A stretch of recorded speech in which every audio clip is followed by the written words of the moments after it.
Interview Expert est aujourd'hui bien du côté de Lone Plage en cette belle journée du début du mois de novembre et c'est en compagnie de monsieur Marshall Méplon. Merci dans un premier temps d'accepter cette interview. Bonjour. Salut. Marshall. Salut Charles-Edouard. Bah écoute, fin d'entraînement, je t'ai vu, c'était l'occasion. Alors aujourd'hui on revient effectivement à Lone Plage. On va essayer de parler un petit peu du Dakar pour avoir une idée, étant donné que maintenant dans votre historique, dans votre palmarès, vous avez le Dakar. C'est comment le Dakar? Bah, c'est dur, hein. C'est vrai qu'on s'est pas vu depuis, mais ouais, c'était une sacrée expérience. En tout cas, j'en garde un super souvenir. Humainement, c'était incroyable. De toute façon, je m'y attendais, mais pas à ce point-là. C'est vraiment ce que je retiens le plus. Une magnifique épreuve qui tient son nom et toutes ses promesses. Il y a beaucoup d'aléas. Moi, pour ma part, ça s'est bien passé. Après, il y a eu des moments de galère, des moments de doute, et on se rend compte que non, fallait être armé, et j'ai bien fait de préparer ça sur un moment.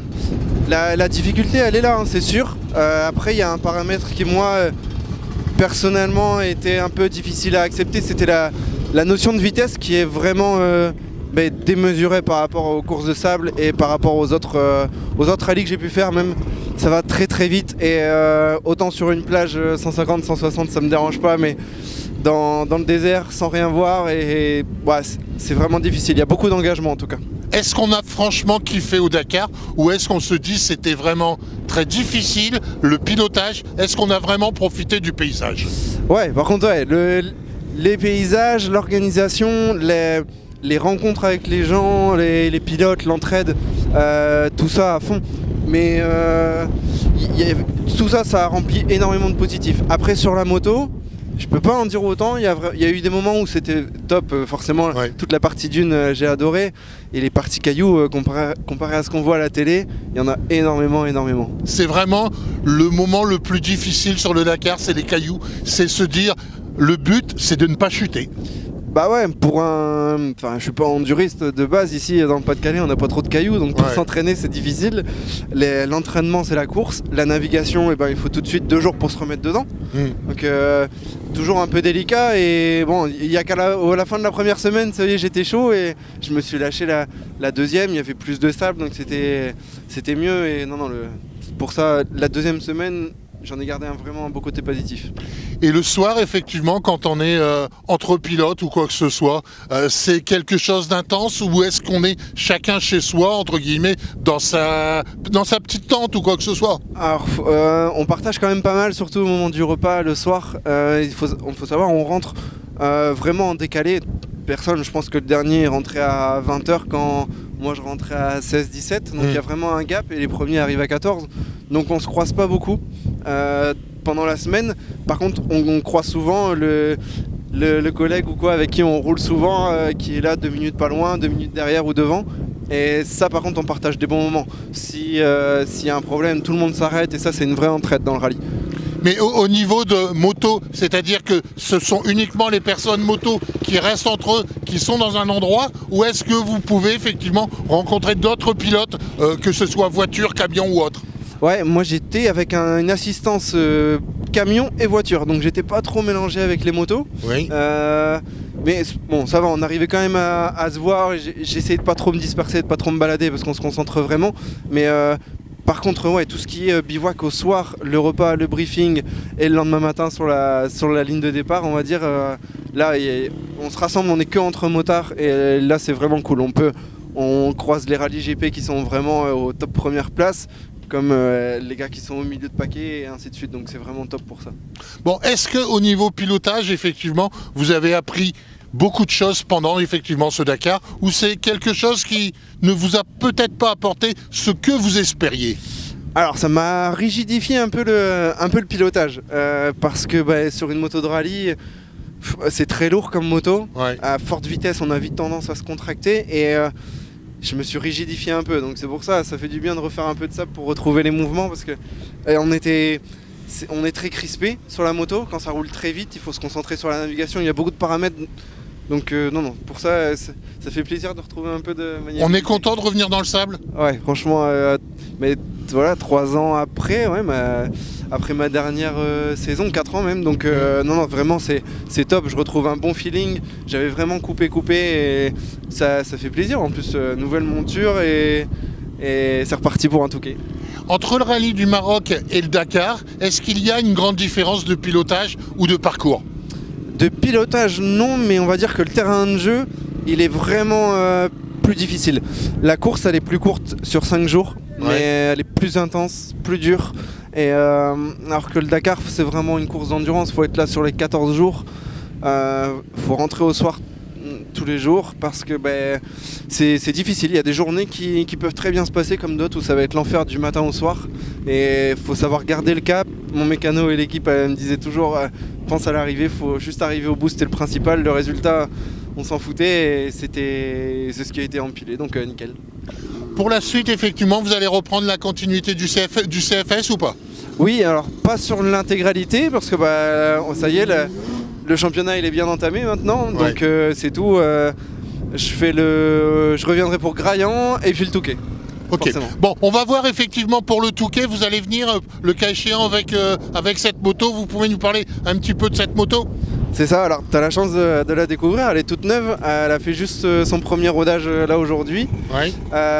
C'est une Husqvarna de chez Vitamine H, un concessionnaire qui va me soutenir pour les saisons à venir, surtout pour le sable.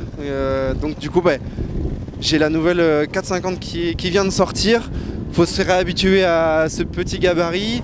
La moto elle est hyper fine, la puissance elle est vraiment bien répartie. C'est un peu le même moteur que j'avais dans la rallye en un peu plus soft, hein, mode cross, mais le comportement moteur il ressemble vachement. Donc pour ça, j'ai fait je crois juste 1h30 là aujourd'hui, je me suis amusé comme un fou. Donc, Entre une 250 et une 4,5 pour le sable, est-ce que la 2,5 n'est pas plus adaptée pour ce type de parcours un peu comme aujourd'hui à Loun? Là comme aujourd'hui, je pense que le 450 il a toujours son avantage d'avoir l'inertie, la force, pour les sorties de virage, pour les longues vagues, tout ça, quelqu'un qui a... Alors il faut déjà c'est sûr un petit peu de roulage, un petit peu de physique, mais je conseille pas de démarrer avec une 4,5. Mais une fois qu'on a fait une saison sable, je pense qu'après, quand on passe là-dessus, vraiment on se facilite la tâche. Ça paraît pas, alors le poids est là c'est sûr, mais c'est vachement compensé. Après c'est sûr qu'il faut un peu plus de physique, mais ça coûte pas grand chose. Bon, la dernière question, le cas échéant, je vais vous demander 3 conseils pour une personne qui va faire pour la première fois une des premières fois son Touquet. Quels seraient effectivement selon vous les 3 conseils que vous pouvez donner à quelqu'un qui va faire le Touquet? Vraiment, c'est vraiment bien se préparer physiquement. On sait tous rouler en moto, on sait tous mettre du gaz. Au Touquet, on va dire que la première heure, c'est quand même assez plat. Ça devient difficile à partir de l'heure et demie.